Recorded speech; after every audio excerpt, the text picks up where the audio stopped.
রমজান মাস অনেক গুরুত্বপূর্ণ। রমজান মাস ফজিলাতের মাস, জাহান্নাম থেকে নাজাতের মাস, গুনাহ মাফ করার মাস, জাহান্নাম থেকে বাঁচার মাস। গোটা জান্নাতের দরজাগুলি ওপেন হয়ে যায়, খোলা হয়ে যায়। গোটা জান্নাতের দরজাগুলি সব ওপেন হয়ে যায়, জাহান্নামের সমস্ত দরজাগুলি বন্ধ হয়ে যায়।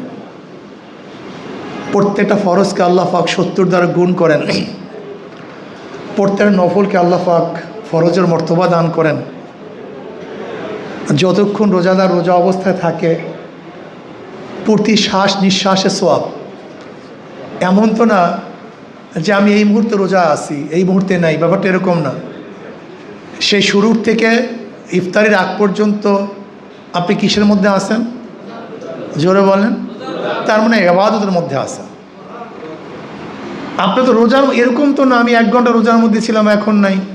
যেমন কিছুক্ষণ নামাজের মধ্যে ছিলাম, কিছুক্ষণ নামাজের মধ্যে নাই। হজের মধ্যে ছিলাম, এখন হজের মধ্যে, তেলাওয়াতের মধ্যে ছিলাম, এখন তেলাওয়াতের মধ্যে নাই। ব্যাপারটা তো এরকম না। ওই আপনার প্রথম থেকে শুরু করে ইফতারের আগ পর্যন্ত সব সময়ই রোজার মধ্যে। তার মানে আমি সব সময় ইবাদতের মধ্যে।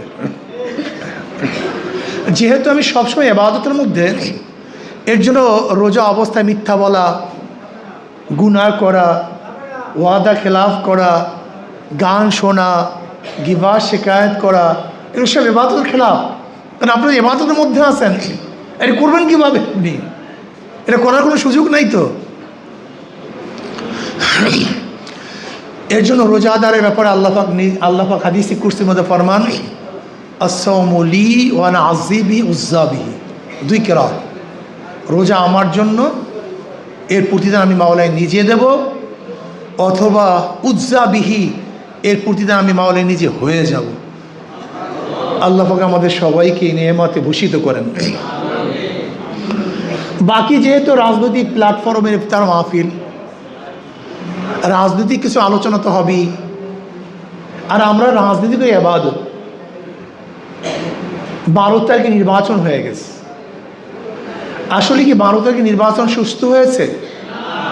ইঞ্জিনিয়ারিং হয় নাই, কারচুপি হয় নাই। আপনি বিশ্বাস করতে পারবেন না কি পরিমাণে কারচুপি হয়েছে, কিভাবে ইঞ্জিনিয়ারিং হয়েছে। আমি তো প্রথম ভেবেছিলাম যে আমরা আসলে মনে হয় ভোট কম পেয়েছি, এজন্য জিততে পারি নাই।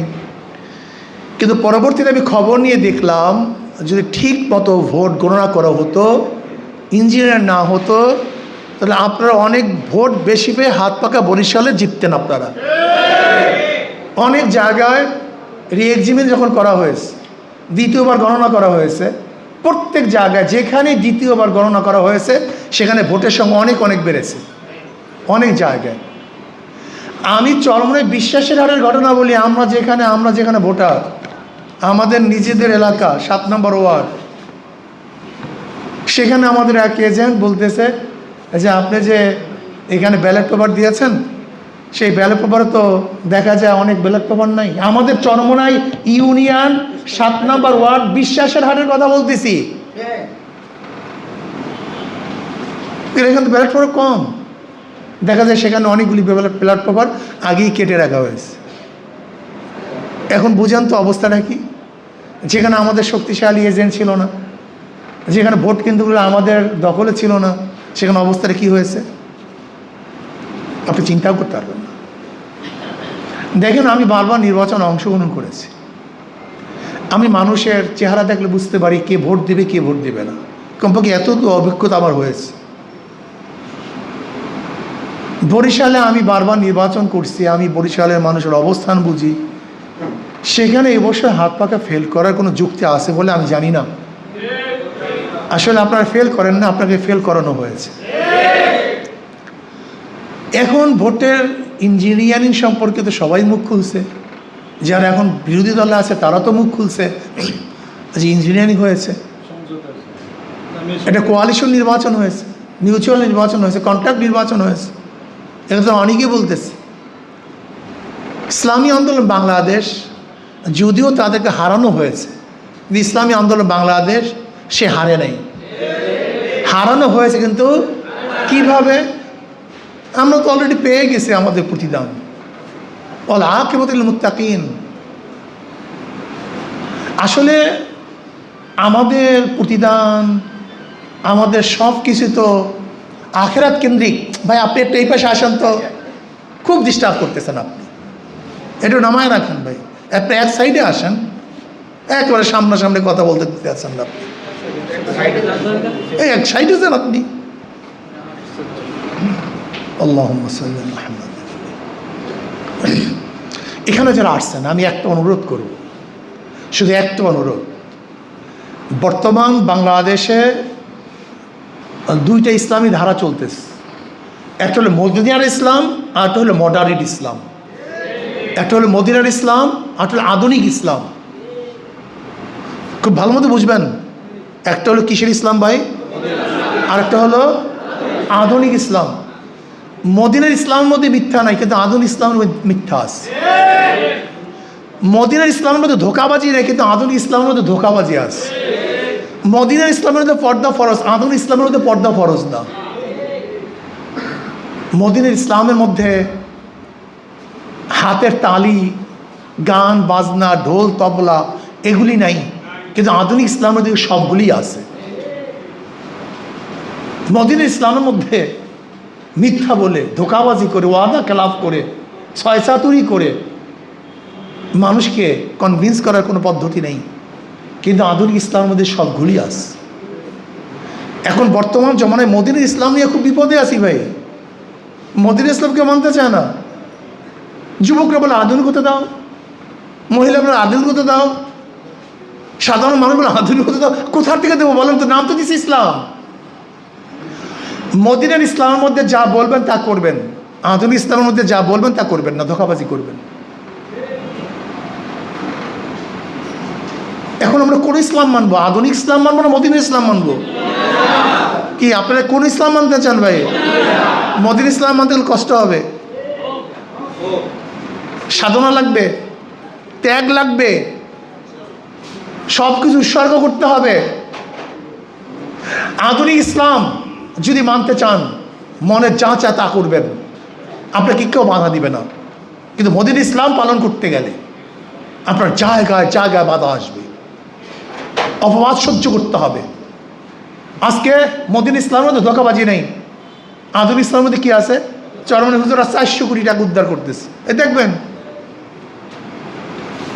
চরমনে হুজুররা এইটা করছে, সেইটা করছে, দালালি করছে, অমুক করছে, তমুক করছে, বদনামের কোনো শেষ নেই। কিন্তু মদিনার ইসলামের মধ্যে অযৌক্তিক, কাল্পনিক কাউকে অপবাদ দেওয়া যায় না, এটা সম্পূর্ণ হারাম, সম্পূর্ণ। সেদিক ওমানের এক ভাই আমাকে বলতেছে, ওমানের আমাদের ভালো লোক, অনেক পুরান কর্মী, কেন হুজুর 400 কোটি টাকার ঘটনা রাখি, কীভাবে উদ্ধার? আমাদের লোক। তো আমি বললাম ভাই 400 কোটি টাকার উদ্ধার এটা তো সম্পূর্ণ ফ্যাক আইডির থেকে এই আমাদের বিরুদ্ধে যারা প্রচারণা করে তারা ছড়িয়েছে। ইন্না লিল্লাহ।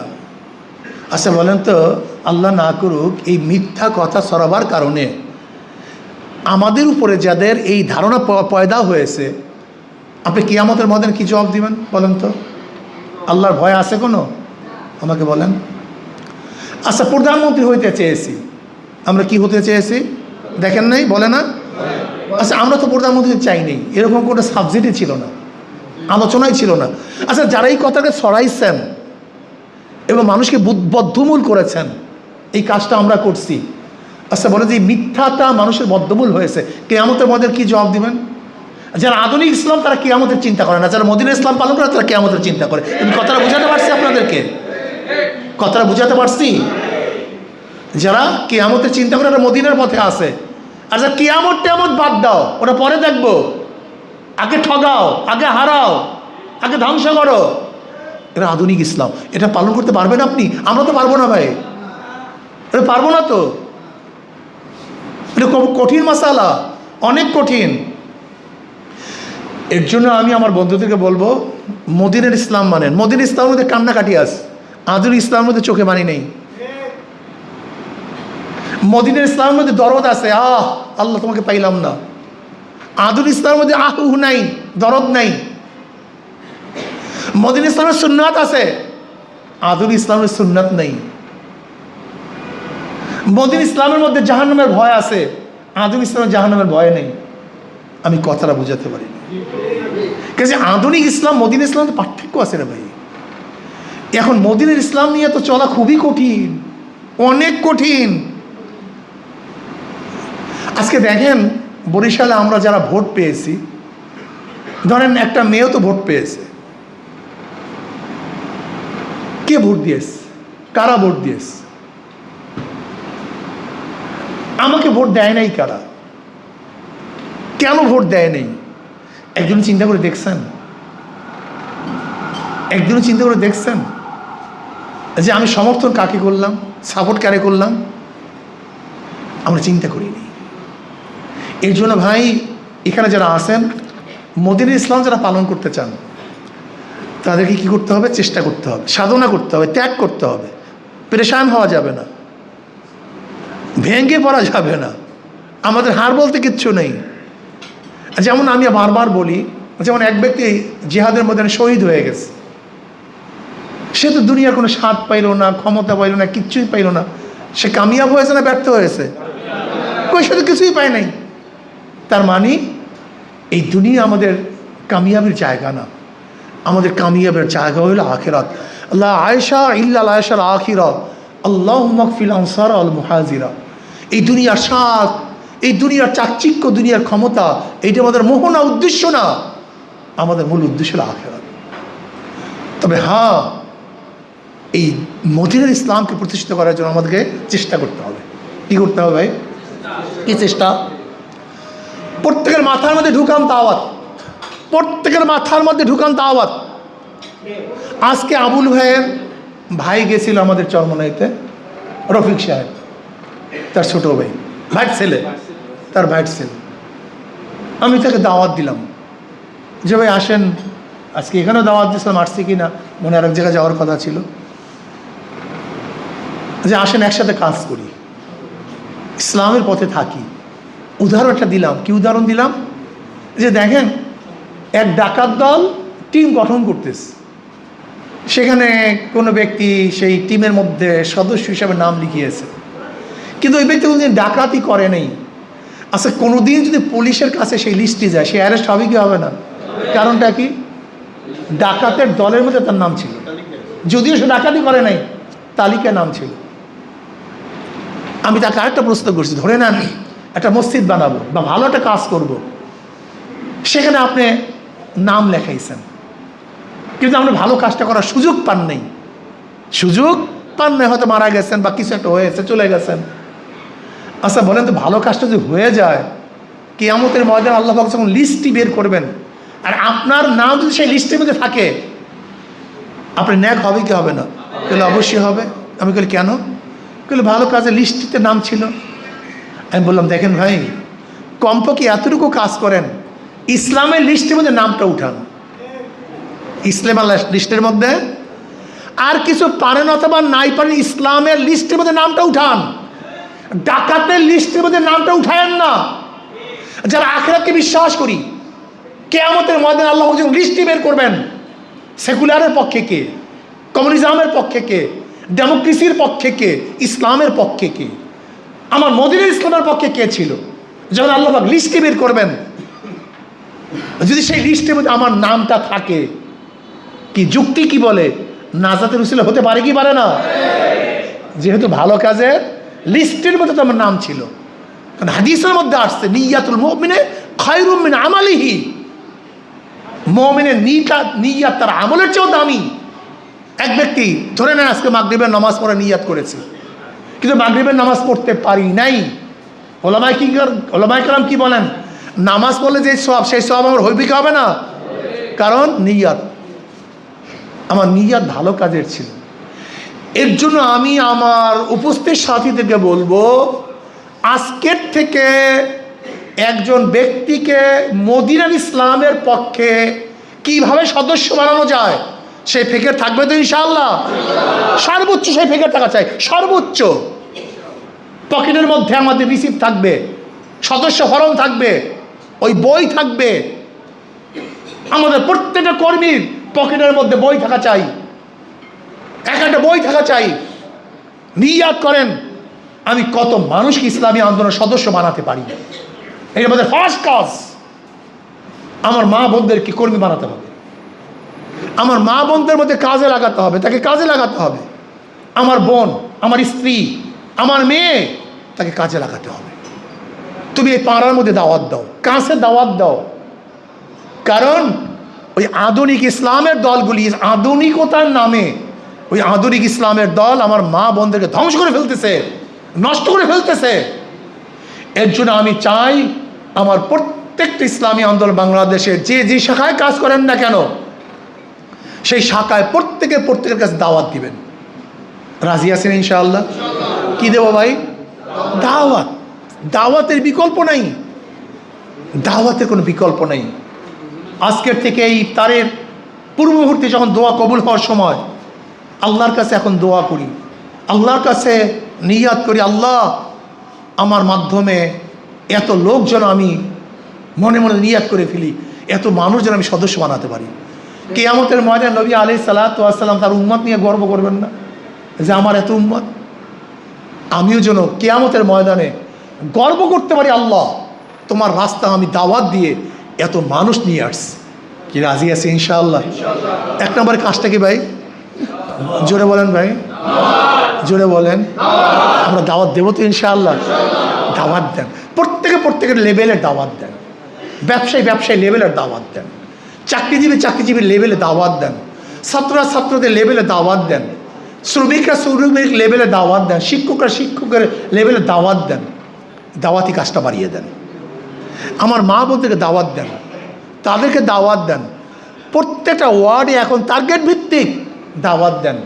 ইনশাআল্লাহ যদি আমরা দাওয়াত দিতে পারি, বিশ্বাস করি বরিশালে যেই পরিমাণে আপনারা ভোট পেয়েছেন, ইনশাআল্লাহ যদি দাওয়াত দিতে পারেন, শক্তিশালী অবস্থান সৃষ্টি করতে পারেন, তাহলে কোনো ডাকাত ভবিষ্যতে আর ভোট ডাকাতি করতে পারবে না ইনশাআল্লাহ।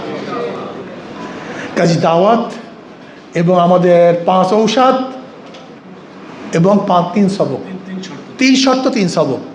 5 ঔষধ 3 সবক 3 শর্ত, 3 শর্ত 3 সবক।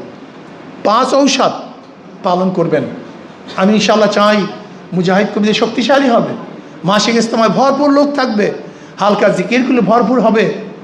আমরা 5 ঔষধ ঠিকমতো পালন করব। প্রতি মাসে 4 জনকে ইনশাআল্লাহ দাওয়াত দিয়ে ইসলামী আন্দোলনের সদস্য কর্মী বানাবো। প্রতিদিন 2 রাকাত নফল নামাজ আদায় করব কবুলিয়াতের জন্য। এবং মাসে 1 দিনের আয় অবশ্যই দেব। মাসে 1 দিনের আয়, যদি আয় ব্যয় না করেন সেই জিনিসের প্রতি মহব্বত থাকে না। ইনফাক ফি সাবিলিল্লাহ, আমাদের কাজ হলো ব্যয় করা। সবাইকে ব্যয় করতে হবে। মাসে 1 দিন আয় ব্যয় করতেই হবে ইনশাআল্লাহ। এবং প্রতি মাসে 4 জনকে দাওয়াত ইসলামী আন্দোলন কর্মী বানাবো। এবং নিয়াতে খুলুস, হিম্মতে খুলুস, তারবিয়াতে খুলুস। আমার নিয়াত খালেস, আল্লাহর রাস্তায় আল্লাহর জন্য কাজ করতেছি। আমি কেন পারবো না? আমাকে পারতেই হবে। তরবিয়াত সংগঠন যেইভাবে কমন করে, নির্দেশ করে, সেইভাবে ইনশাআল্লাহ আমাদের কাজ করতে হবে। আল্লাহ আমাকে এবং আমাদের সবাইকে এই মদিনার কাফেলাকে আল্লাহ কবুল করে নেন।